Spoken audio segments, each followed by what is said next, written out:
Representative Green. Thank you so much, Chair Jordan. I am here to present House File. Maybe before you do that, would you like to make a motion to move your bill before the committee and to which committee you would like it to go to? Yes, Chair Jordan. I even wrote that down. I would like to move House File 341 to be referred to Public Safety. Thank you. Proceed with your bill introduction. Thank you, Chair. So I'm here today to present House File 3401. I have some co-presenters with me. This is a group of students that I've been working with for nearly a year on some gun violence prevention measures. And I am having them actually present the bill with me, not just be testifiers, because we have really worked through and worked with partners on this. And so they are here to help present this bill. One thing before we get started, though, is really this bill is about preventing avoidable tragedies at schools, near students, and before they begin. So I'm going to pass it off to Logan. They'll say their name before they speak. Great, thank you. My name is Logan Bracken, and I'm a senior at Edina High School. We are here to present House File 3401, which will do two main things. First, this bill establishes stricter storage requirements for firearms on school property when stored in vehicles. Right now, Minnesota law is general and leaves too much room for interpretation when it comes to firearms in cars.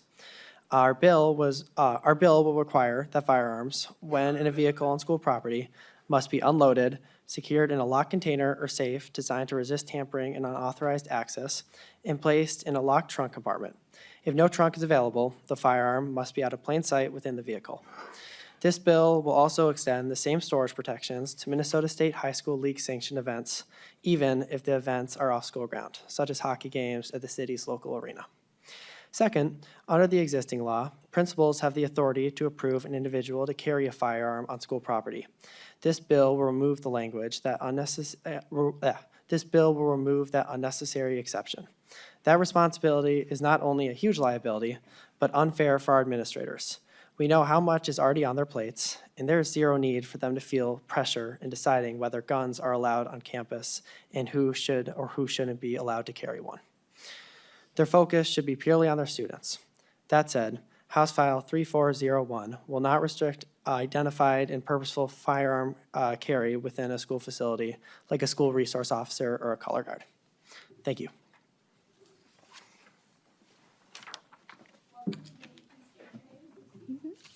Welcome to the committee. Please state your name for the record and proceed. Yes.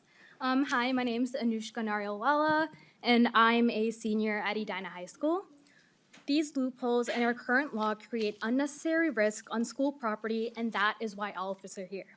The data shows that limiting access to firearms saves lives, and our schools should not be a place where access to firearms is even a possibility. Please restate your name for the record as well. Thank you.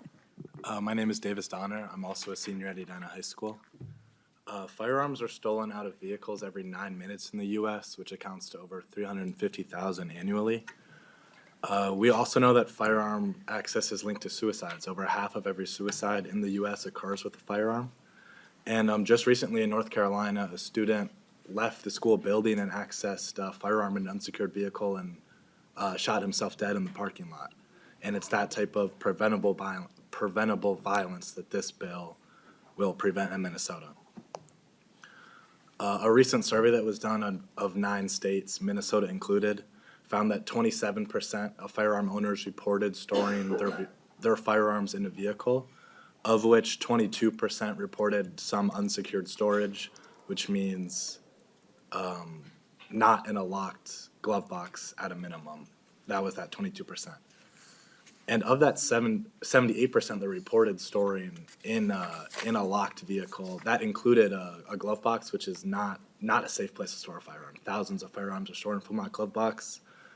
Glove boxes are quite trivial to break into. They're not secure enough for a deadly weapon. Principals and administrators should be focused on students, not guns.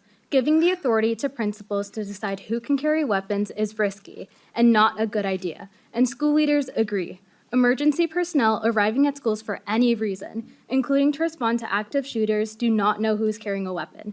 So why should we remove the principal authority to make the sole decision to allow firearms into school facilities? That was part of that. And most importantly, when we asked our Minnesota secondary principals across the state, they told us that they do not want this authority. Their letter of support for this bill is in your packet.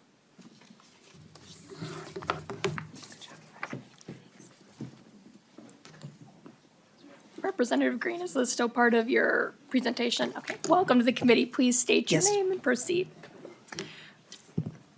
My name is Aditi Jha, and I'm a junior in high school. This bill isn't just about preventing illegal access to firearms, it's about us. Students want to go to school and know that we are safe. As students, this is important to us because we no longer want to worry that a lockdown could mean we couldn't see our families, friends, and loved ones again. A freshman whom I was mentoring asked me, how do we stay safe at school? It's now casual conversation. That's not right. I don't want to feel the need to survey my classrooms to establish where and how I can get myself to safety if the worst were to happen. Worries about security affect our ability to focus and to learn in school. Research from Northwestern University shows the rising rate of depression and anxiety in students is linked to a rise in school shootings. The chief argument against safe storage is self-defense. Proponents bring up a variety of unrealistic fantasy scenarios of the shooter on school property who is stopped by the peaceable gun owner with an easily accessible loaded gun in their car. And you might think to yourself, I've never heard of that happen, and you would be correct. These fake situations are empirically disproven. According to Everytown research, defensive gun uses occur in fewer than 1% of all crimes. And when they are used defensively, only 20% of the time it is against people who also have a gun. And not only are these scenarios very unlikely to happen, but adding another gun into the mix actually makes things more dangerous. Crime victims who respond with a gun are less likely to avoid injury and more likely to lose property. Clearly, given that statistically significant gun theft from cars has led to everything from unintentional shootings to youth suicides, there is infinitely more danger in not safely storing a gun. Chair Jordan, we're almost Okay, to the end. welcome to the Promise. committee. Please state your name and proceed. Hi, I'm Alavi, a senior at Edina High School. Although we may never know which exact tragedies we prevented, we do know that there's a clear correlation between unsecured guns and increased violence. In states with strong safe storage laws, gun-related homicides have fallen by over 19.4%. And general gun-related injuries have fallen by over 10%. Conversely, states with weak safe storage laws face a near 18 times increase in gun theft. Minnesota still lags behind more than 10 states in terms of safe storage. So, we're asking you all to make a responsible decision to establish basic safe storage requirements for guns on school property in a country where the leading cause of death for teens has been firearms for the last 6 years. Welcome. Please state your name and proceed. My name is Matthew Smeaton. I'm a senior at the University of Minnesota. In preparing House File 3401, we consulted with the Minnesota County Attorney Association on the bill's language. We have taken many of their considerations into account and continue to work with them to develop this bill. In your packet, you will find several letters of support for this legislation. As you heard, principals across the state are in support, county commissioners, school administrators, our superintendents, and advocacy groups. I encourage you to read our Star Tribune editorial piece that ran this fall. We've also been working with Hennepin County Sheriff Dewana Witt since the summer, and she will join us now to speak about this legislation. And we will proceed to that public testimony. Yes. And starting with Sheriff Witt, Sheriff DeWanna Witt, please state your name for the record and proceed with your testimony. Good afternoon, and thank you, Madam Chair. Sheriff DeWanna Witt, Hennepin County. I am proud to support this bill to establish uniform storage requirements for firearms on school property. Last August, Representative Green came to my office with a group of high school students, these wonderful students that you just heard that are sitting behind me. Those students are here with me today to let you know how passionately they believe in policy change. I would also like to add that I have a student advisory group These are students between the grades, in grades 10 through 12th grade throughout different schools in Hennepin County. One of the questions I asked of those students are, what are the top priorities that you would like to see in your districts? And this is all the way from Rogers into Eden Prairie. Gun violence came up on every last one of their list, came up in the top 5. Our kids are afraid. They are expecting us as adults to do something to help them. It meant a lot, though, to me as a public safety leader to weigh in from the beginning of this process, since it is law enforcement that ultimately has to enforce the measures should it become law. This bill is clear and it's practical for both school and law enforcement. It creates consistent expectations statewide, which makes compliance easier and enforcement more fair. As a former school resource officer, best part of my career, hands down, I can tell you that inconsistent gun policies from one school to another can create problems for law enforcement. This law will help create a clear standard for the public to follow and our agencies to enforce. Safe storage laws address one of the most common pathways by which guns ends up in the wrong hands: the theft of unsecured firearms. It's great we have people that are law-abiding and legally able to carry, but we also have people that are out there looking for opportunities to take those weapons and use them in ways that they should not be used. When we think about vehicles being a primary source for stolen guns used in crimes, that we know. A trend that has been significantly increasing over the past decade.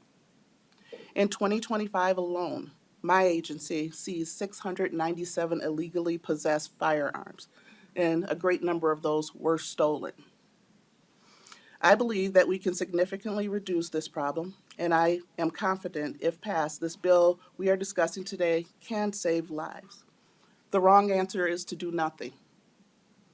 I'm not expecting that one bill will save all lives, but to do nothing should not be an option. For that reason, I support this bill and urge you to pass it. Thank you for your time. Thank you, Sheriff Witt, for your testimony and your service. Next on my list is Megan Walsh from the University of Minnesota, followed by Mia Olson from the Bloomington School Board. Welcome to the committee, Professor Walsh. Please state your name and proceed with your testimony. Thank you, Madam Chair, committee members, and Representative Green. My name is Megan Walsh. I am a visiting assistant clinical professor of law at the University of Minnesota Law School. My expertise, research, and teaching focuses on the Second Amendment and the law of firearms. And I also am the director of the Gun Violence Prevention Clinic at the University of Minnesota Law School. My clinic has successfully defended Minnesota gun laws against constitutional challenges in approximately 50 cases in its first 3 years. I'm joined by my student, Claire Albrecht. She is a third-year student at Minnesota Law. She's a student attorney in the Gun Violence Prevention Clinic. And she recently filed a brief at the Minnesota Court of Appeals defending a Minnesota gun law against a Second Amendment challenge. Welcome to the committee. Please state your name for the record and proceed. I'm Claire Albrecht. I'm a student at the University of Minnesota Law School. Thank you for the opportunity to testify on House File 3401. From a constitutional perspective, this bill fits squarely within well-established Second Amendment doctrine. In District of Columbia v. Heller, the United States Supreme Court made clear that nothing in their opinion should be taken to cast doubt on long-standing prohibitions on laws forbidding the carrying of firearms in sensitive places such as schools. That language is significant. It signals that the restrictions on firearms in schools are presumptively lawful. The Eighth Circuit, the federal circuit which includes Minnesota, has held that the long-standing prohibitions on the Supreme Court recognized in Heller are not just presumptively lawful, but fully lawful. Schools have long been recognized as sensitive places, and courts across the country have consistently upheld firearm prohibitions in these environments. This bill extends that same framework to Minnesota State High School League events when students are gathered for athletic and fine arts activities. This is a logical and legally defensible extension. The purpose of naming schools as sensitive places where firearms are prohibited is to ensure that they are safe havens for students. The same sensitive places principles apply when students are competing in a gym, performing in an auditorium, or participating in a school-sponsored event off campus. This bill also specifies how a firearm should be stored in a vehicle in a school parking lot. Since the Supreme Court's decision in Heller, multiple courts have upheld secure storage requirements as consistent with the Second Amendment. Requiring a firearm to be unloaded and securely stored in a vehicle while on school grounds is a more limited measure than regulating storage inside the home. If the Constitution permits a complete prohibition on firearms in schools at sensitive places, it surely permits the lesser requirement that firearms be securely stored while on school property. In short, this bill operates within the constitutional boundaries recognized in Heller and reflects the same lawful restrictions on carrying firearms in sensitive places already embedded in Minnesota law.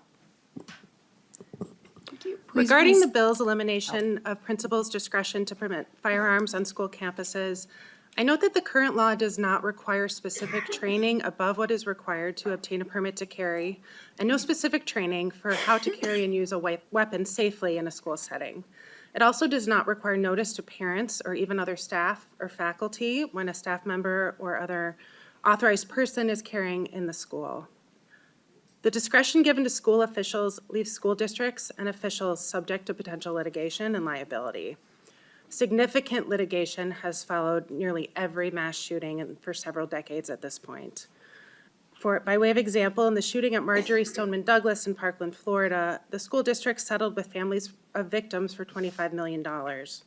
Virginia Tech settled with families for $11 million, and families affected by the school shooting in Uvalde, Texas, have filed suit seeking $27 billion. This lawsuit has not yet been resolved. We have also seen multiple incidents across the country in which individuals who are authorized to carry a firearm onto a school have left that firearm unattended and children at the school have accessed it, including not most recently, but a few years ago in Maplewood in 2018, there was a situation where a peace officer carried a firearm into a school and a child was able to discharge it. Minnesota law does provide some immunity to school officials, but that immunity is not absolute. That analysis is also very fact-specific, and that means that any litigation over whether or not this immunity would apply to a school discretionary decision would likely take years and cost significant expense to the school district. Thank you. Professor Walsh, can you please wrap up your testimony? Yep, thank you. Thank you. Next on my list for testimony is Mia Olson from the Bloomington School Board, followed by Roger Aronson.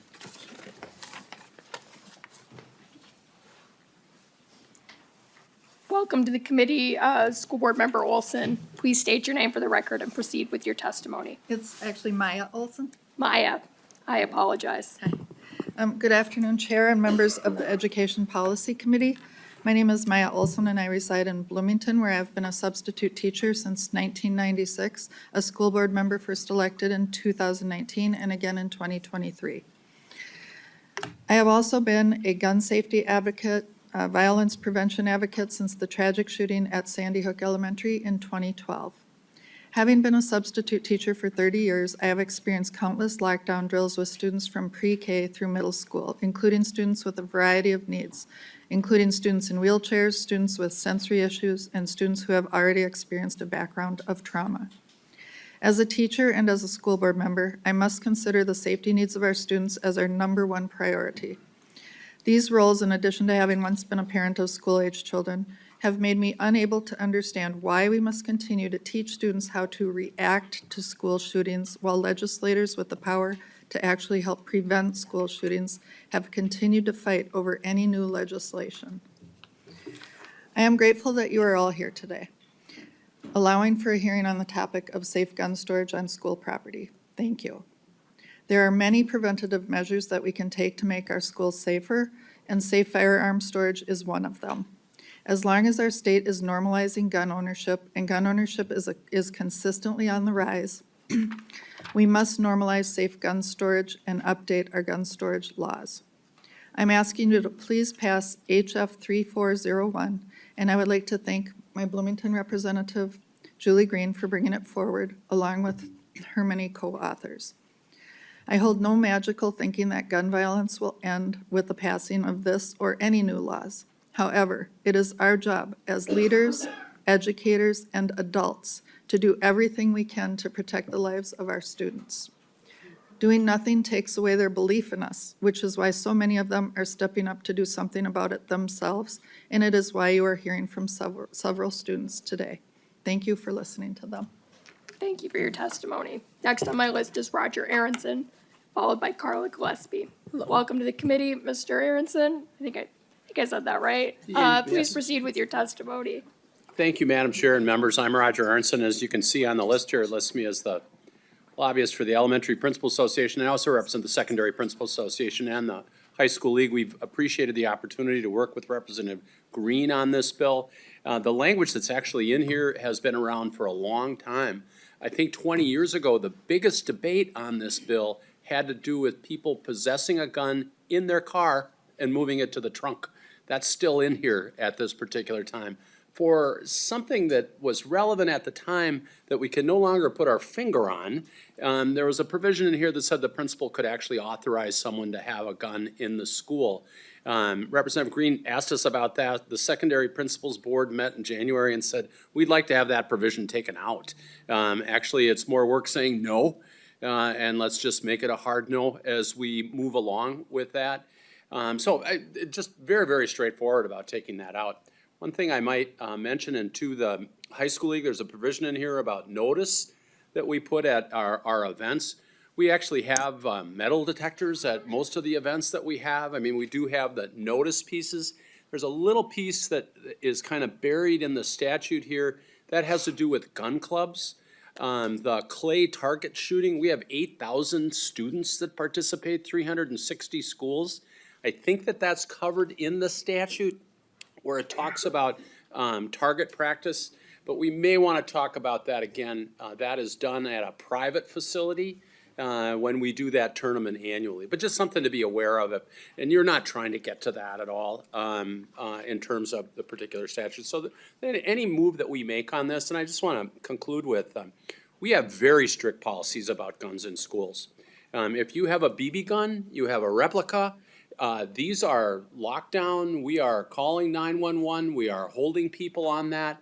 And that's below the firearm piece. I mean, we take this very, very seriously day in, day out. And any steps that go forward to making schools safer, those are all good steps, whether they're large, small, whatever. So we strongly support the language. Thank you, Madam Chair. Thank you, Mr. Aronson. And then last on my list is Carla Gillespie from Moms Demand Action. Welcome to the committee. Please state your name and proceed with your testimony. Thank you. My name is Carla Gillespie. I'm a volunteer with Moms Demand Action. Chair Jordan, committee members, here today to ask you to support this bill, which would strengthen firearm standards on school property. Schools should be learning environments that are safe for children, teachers, and staff, and student athletes and performers and fans should be able to attend sporting events and performances, whether they're at home or away, secure in the knowledge that firearms will not be allowed in the venue. The bill establishes clear, uniform storage requirements for firearms lawfully permitted on school property that reflect secure storage standards followed by all responsible gun owners, and expands the definition of school property to include Minnesota State High School League event venues. Research shows that secure storage is one of the most effective ways to reduce the firearms that are later used to commit crimes, the accidental discharge of a weapon, which often results in a tragedy, and the self-inflicted injury. It also shows that firearm injuries are the leading cause of death among children and teens. I urge this committee to support this important piece of legislation. Thank you for considering my testimony. Thank you for your testimony. I believe there is an amendment before us. Chair Bennett, would you like to move your amendment and explain it? Thank you. I had to swallow my mint that was in my mouth. I understand. I'm juggling cough drops myself. Yes. So, Madam Chair and members, the DE1 amendment would simplify and address a key change that I think we can all agree that should be made pertaining to the possession of firearms on school property. And we can certainly understand why school principals do not want to have that be the ones giving this permission and so on. So in discussing with my colleagues and other educators, as well as me being a lifetime educator, we regard that the superintendent should be the one who makes that decision and who will likely do so as authorized by a school board. So this allows for a uniform policy throughout the district and a single point decision maker where community leaders can give feedback and that person can direct and help make these decisions. Charter schools in this amendment, obviously charter schools do not have superintendents or principals, so the language is clarified around that decision for charter schools. The underlying bill does have several changes to the possession on school property where the implications we don't believe are totally clear. I think some of my members have questions on that, but at this point, we'd like more discussion and help make other changes. I think there are points of agreement that we have in this bill. So therefore, we offer the DE1 amendment to move forward on a reasonable revision of the current law and would welcome opportunity to continue discussion and with the author and help this bill to be able to move forward when we can come to some reasonable solutions. Thank you. Representative Green to the DE1 amendment. And I believe you have a testifier in the DE1 amendment as well. That's right. Thank you so much, Chair. Thank you so much, Co-Chair Bennett, for the amendment too. I would like to bring up Valerie Doslin, who represents the superintendents.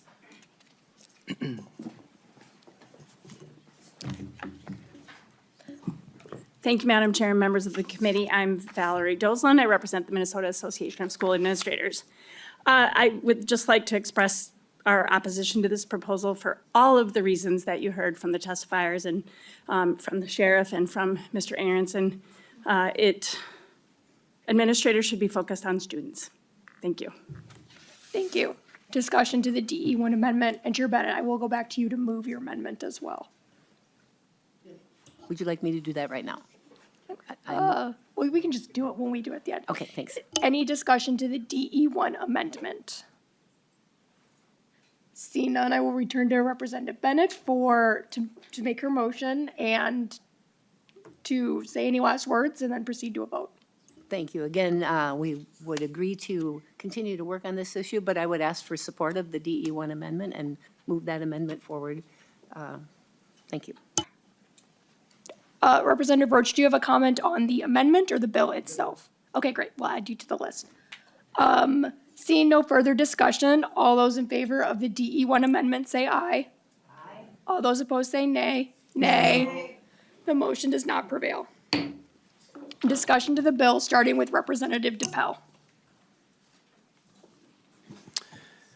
Thank you, Madam Chair. And my question circles around non-public schools. As the board chair and founding member of a non-public school that does not have a school resource officer given to them. So functionally, we have no funding mechanism to harden a school, to have a school resource officer, to really have any protection whatsoever. It's part of the parents, the board, and the administrators to do this.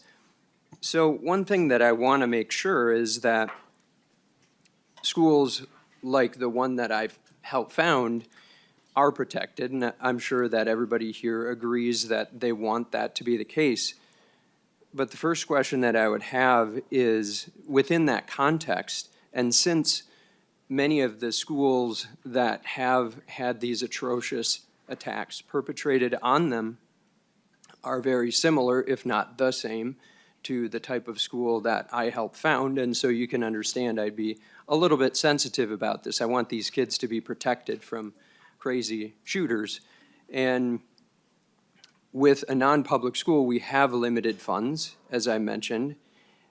So I wonder, does this bill ban trained off-duty law enforcement members that may be parents of students? Does it ban faculty who have a permit to carry and are trained, vetted, and completely cleared? Does this ban a parent who has a carry permit to be able to defend these children?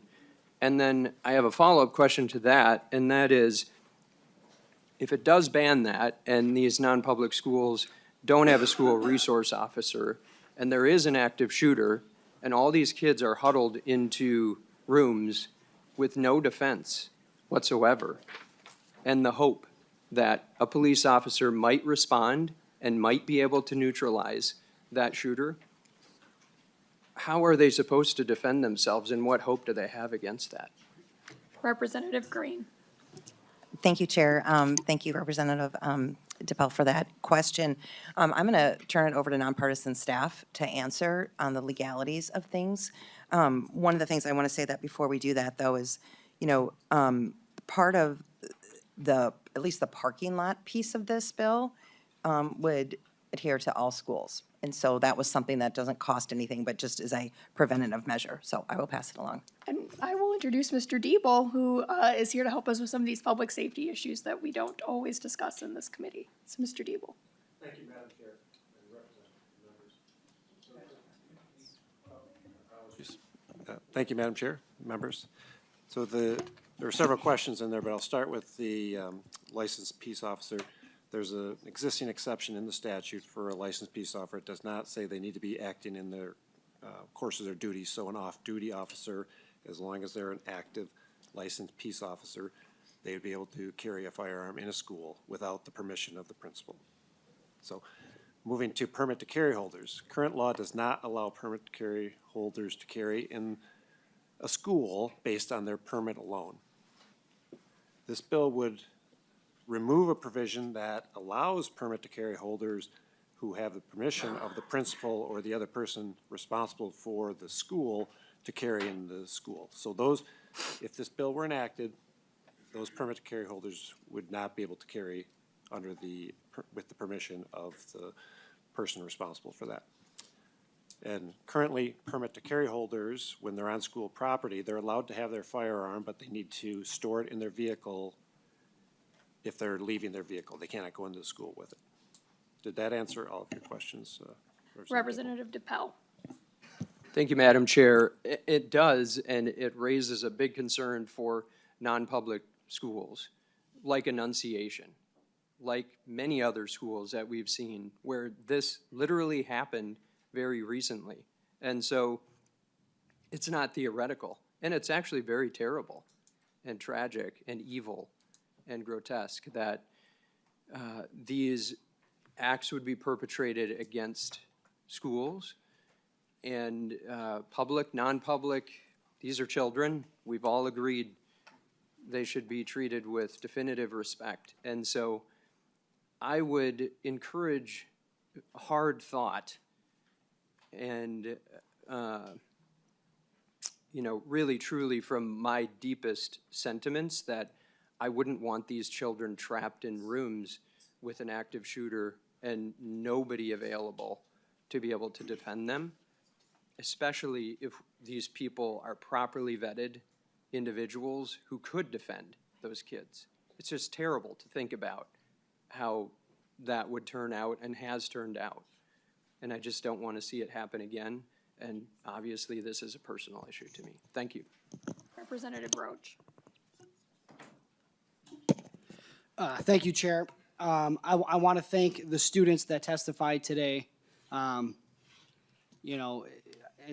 many of us in this room, gun violence in school, no one wants that. Nobody wants to see any child harmed. I have a bigger concern, though, today that from what we got from House Research is that this bill would suggest that a law-abiding permit to carry holder as a parent could not lawfully have their firearm in the car.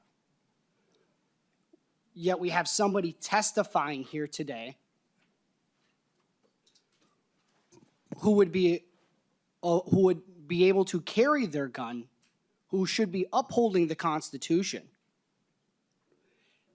actively testifying against the rights of citizens to be able to have a firearm in their possession, in their vehicle, while they're picking up their child.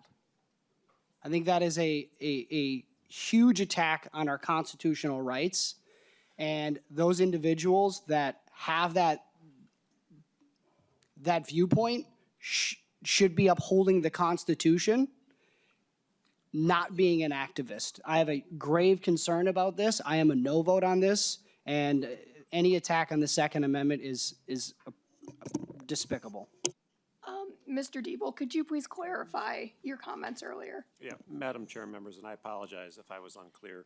The permit to carry statute does allow you to carry your firearm in your car in a school parking lot. But if you leave your car to go into the school, you cannot carry your firearm with you. So you are permitted to have it with you as long as you're in your car with you. You don't need to secure store it at that point. It's when you leave your car, that's when you would have to securely store it, so. Representative Green? Thank you, Response? Chair. Yes, I want to pass it over to our sheriff. Sheriff Witt? Thank you, and thank you, Representative, and I appreciate your comments. I'm glad that he clarified that. I do think, though, actually, I believe very deeply, with firearms comes responsibility, and it is when you're separated from that firearm, it should be the owner's responsibility to make sure that it's secured. Again, we have to live in the reality of the world that there are people that are looking for those opportunities. And so to leave a firearm not stored appropriately, I believe brings us greater issues as far as public safety goes. So again, thank you for clarifying. It's when you're separated. We already know that when you have it on your body, you're in the car. That's not the issue. It's when you are away from that weapon. You are responsible for making sure, or you should be, that it is secured safely. Thank you. Representative Bell, you had another question? Thank you, Madam Chair. Does this bill do anything to help non-public schools that aren't able to defend themselves? And what would the procedure be for a non-public school that doesn't have the resources to hire a security guard? What are the children supposed to do to defend themselves and the administration? Representative Green? Yeah, thank you, Chair. Yeah, thank you for that question. You know, I think it's a bigger conversation, and we've had this, I sit on at Finance with you as well. We've had a lot of conversations about a comprehensive approach to making sure all of our kids in our state are safe at school. And so, you know, this bill is not meant to in any way put children in harm. The research will tell you that, which we heard from testifiers today, that, you know, less than 1% of you're being able to defend yourself with a gun, and that includes school shootings. And so I think that I would be welcome to continue this conversation and what we do with our non-public schools to make sure that there possibly could be grant money, there's different funds that maybe we could take a look at. But I think for this bill and what the intent of this is making sure that firearms are secure at all times and they don't get into the hands of the wrong people. And what we heard from law enforcement, and I've talked with the police chief union as well, and they're, you know, looking at this language, is that if you have someone in a school and they have a firearm on them and you have an active shooter and law enforcement comes in, you call 911, they don't know who is supposed to have a firearm and who does not have a firearm. That is the reality and the concern that I have heard across the board from all the conversations that I've had. So, Follow-up, Representative Bell. Thank you, Madam Chair. So we actually are in contact with local authorities. We have a definitive plan. They understand what it is. And it's truly the only way that we can defend ourselves in a timely manner from an active shooter. And this being a terrible issue, I mean, I echo what Representative Roach said. All the students that have come here to testify, and you have the best intent. I know that you do, and everybody here does. But we also have that reality of that 1% or less. And that is the concern that I have, because non-public schools, especially religious schools, have been not necessarily singularly targeted, but it stands out as an outlier. And if you look at the percentages, you'll find that those are the schools that are more often targeted. Not always, but more often targeted. And it depends on the state, depends on the demographic, depends on where you are. And then it happens in the place where you never thought it would happen. And so, you know, with the most sincere intent, I can completely understand the sentiment. I don't want this to happen to anybody, ever. I really don't even want the need for guns to exist in the world, truly. But they do, because we live in a fallen world. Evil people do evil things. And so I have to grapple with that reality, and I have to advocate for my district and the students that live in that district, and I certainly have to speak up for the least of these who certainly can't for themselves. So I do appreciate the sentiment, but I hope you can understand where I'm coming from as well. Representative Mueller. Thank you, Madam Chair. And I have a couple of questions, so hopefully I can go through these pretty quickly. And some of them are going to be for nonpartisan, so hang on one second. So first of all, I want to just get a little clarity from the current law right now. I taught in schools for a long, long, long time. They're gun-free zones. They've been gun-free zones for a long time. The current law right now, if a person comes to school and they're in the parking lot, they leave their car, at that point in time, what is the current law and how does this bill change it? I just want to make sure that I'm very clear on this. Mr. Diebel. Madam Chair, current law, and Representative Mueller, the current law requires the gun owner to store it in the trunk or in it's less strenuous than this. I can pull up the exact language, but it's a standard. There is an obligation to store the gun securely, but the definition of securely is being changed in this proposal. Representative Mueller. Okay, thank you. That's helpful. I do want to know, and then again to Mr. Diebel, if an SRO officer is on campus but is off duty, I think I heard you address this, but I just want to ensure, is that SRO expected to then go store their firearms someplace else? They're not on duty. I just wanted to just get some clarify. Mr. Diebel. Madam Chair and Representative Mueller, no, they would not, because there's an existing exception that's not being amended by this proposal, that an active licensed peace officer doesn't need to be in the scope of their duties. So if I'm off duty but I'm currently licensed by the post board, I'm allowed to carry on school property. And so that would cover the situation of an SRO who's not on duty. Vice Chair Mueller. Thank you so much, Madam Chair. Okay, so I think I'm done with you. Thank you so much.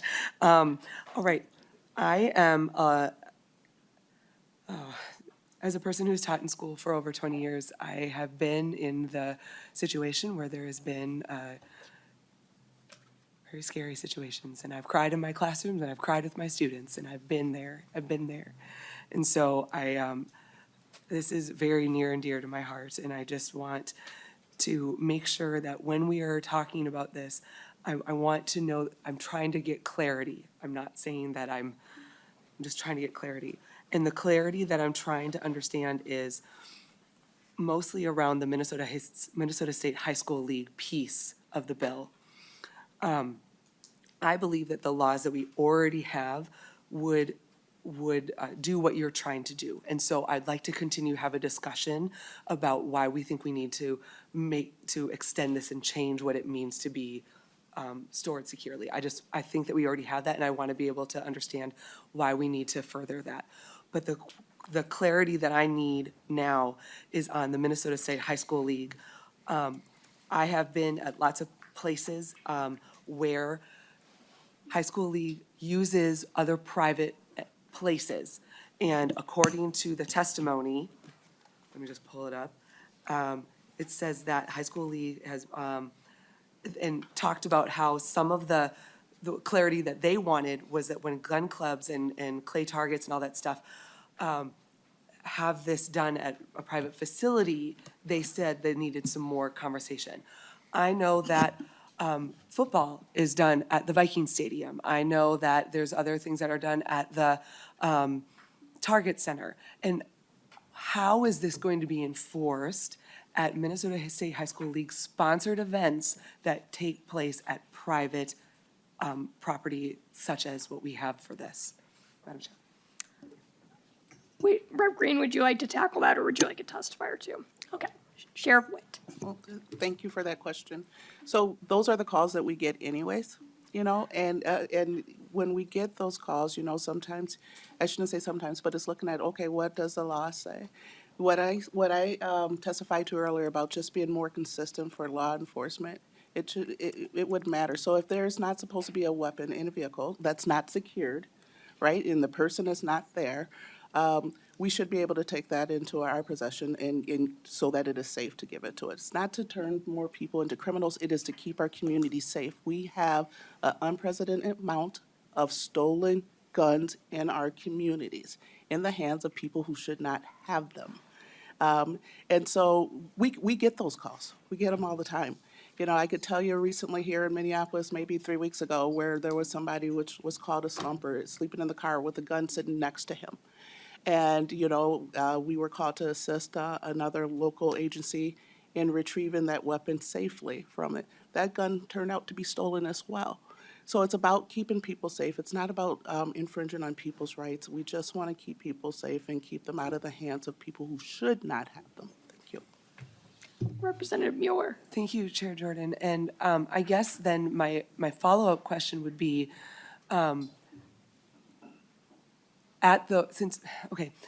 sometimes people call police because they see a gun and they're very nervous about it, and I understand that completely. My question is, at the places that I've already talked about, is it already the policy at those private entities that you are required to have your gun locked up in the trunk? And to further this is, would people who go to these entities then know, okay, I'm now at a state high school league sponsored event and now I have to change that policy? Would event centers or something like that, when they sponsor something like this, how would they notify? How would we get to know if the policy was normally something else and now we are a state high school league sponsored event and now this is a changed policy? I just need to know practically, how are we going to implement this? And again, I'm not trying to be nitpicky and try to get all this. I'm saying that there's people who carry their guns and they are expecting that they are not breaking the law. They are trying to actively not break the law. And so that's what I'm concerned about. Representative Green. Yeah. No, we're going to tag team this one on. Okay, because Representative one of the Green and things Sheriff Witt, go for it. Sorry. Just one of the things I want to bring up too, right? It's like, you walk up to a venue and you can see this premises ban guns. There are people who watch to see people go put those back in their vehicles, so they know where to look when they see that those signs are posted. With how to make it work or how to implement it, I will let you start with that one, so. Representative Green. Thank you, Chair. Thank you, Rep. Mueller, for your question. So currently, Minnesota State High School League, the policies that students have to follow and people who attend those events have to follow school policy follows them, no matter where they go. So if we have a group of students or we have an event going down at US Bank Stadium, the policies that students have to adhere to and spectators needs to still follow that policy. And so I think that the expectations are there, that communication comes through schools, that this is what's expected. That wouldn't change. This gets rolled into school policy because that's where it will end up. So I hope that gives a little bit more clarification. And I do also want to acknowledge the challenge of that because it is challenging, right? Does that mean if someone's parked on a road next to a school, are they, is this part of this new law or that you would have to have it stored more safely? And so I just want to address that too, and that's something that we're talking about, and I would love to get this bill to public safety to really look at that and the implementation of things. The other thing that I just wanted to address that we talked about too is the safe storage. So right now, really it's a bit loose on how you store a firearm in a vehicle, which is probably why they're getting stolen out of cars all the time. And so this bill, we really worked on best practices and like, what does that look like? And it's making sure it's actually locked, like you can't get access to it. I drive, we have 2 different cars in our house. We don't really have a trunk. Like I have a hatchback, right? So like the language is out of date as well. And so this is to say, how do we keep firearms secured when they are off the body? And that's what this is. Final follow-up, Representative Bueller. Thank you, Chair Jordan. I really appreciate your patience and indulgence. And thank you, I appreciate that. You know, this is one of those strange bills that have two jurisdictions, right, with education and with public safety. I'm one of the few members that have the privilege of serving on both just until this term. And it has always been really good to have multiple perspectives because we look at things through multiple lenses. I think there are things that have to be hammered out in public safety. And that's why when I've asked my questions, I've tried really, in this committee, I've tried really hard to stay here at, you know, in education. And so what I'm trying to say is I believe there's still enough ambiguity in some of the education language that I'm not comfortable to send it to public safety, not because I don't think it doesn't need to be there, because it does, but because I think that there just needs to be some clarity with some, Minnesota State High School League, with some other things in there that, that I want, you know, I'm looking at even some of the questions that my researchers have put up, and I'm like, that deserves to be in public safety. It's like, so those are the things that I want to see it go to public safety, but I want to see it go to public safety after we kind of hammer out some of these education questions. And so I want to work with you on this because I think it's really important.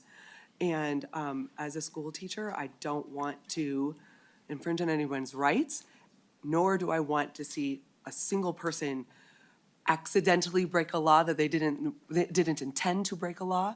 I don't want to see any child get hurt. And I understand the arguments of when you do nothing, nothing happens. I get it. I don't want to do nothing.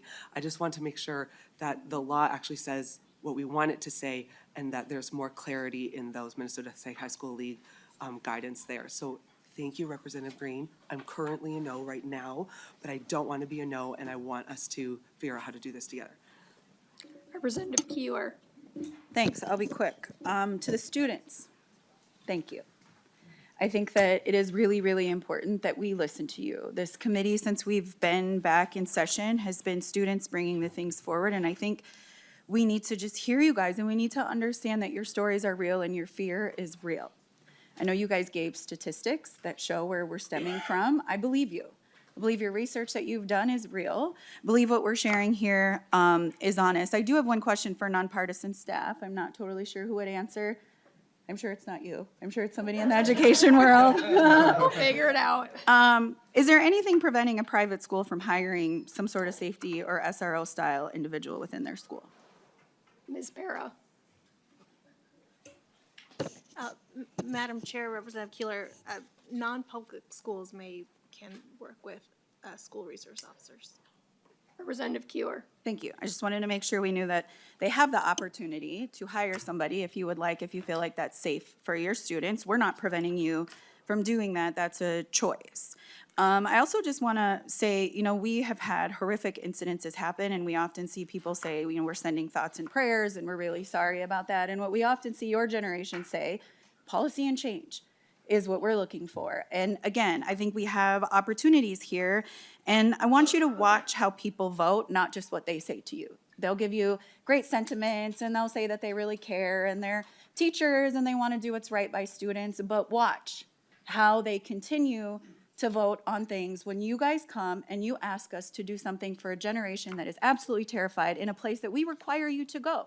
It is required that you go to school or you're not in line with things within the law. And so I just want you to know and understand that we're hearing your data, we're hearing your research, and we're really grateful that you continue to show up. You do have support at this table, and I just want to make it very, very clear. Thank you, Representative Green. Thank you, Sheriff, for coming. Thank you for continuing to do what is good and what is right on behalf of our children and the generations that we are here and designed to protect. Okay, I see you. I recognize you, and I am sorry that we live in a world that chooses other things over our children. Thank you. Chair Bennett. Thank you, Madam Chair. I'll try to be quick. I know you're trying to keep things moving here. I too want to thank our young people who are here. Thank you. I just love it when young people get engaged, so Representative Green, thanks for bringing these young people here to be part of this. I just want to mention a couple things. First of all, I'm a carry permit person myself. I have a carry permit, and my mind's kind of reeling with all these different things. I think there's a lot of ambiguity that was brought out here, whether it's non-public schools and some of the other things Representative Mueller brought up that need to be clarified more in my mind before I could support this. But one thing I want to bring up is yesterday in Education Finance, we had a hearing on bills that would provide additional safety for our kids at schools, and funding for schools facility for security, to extend the Safe Schools revenue.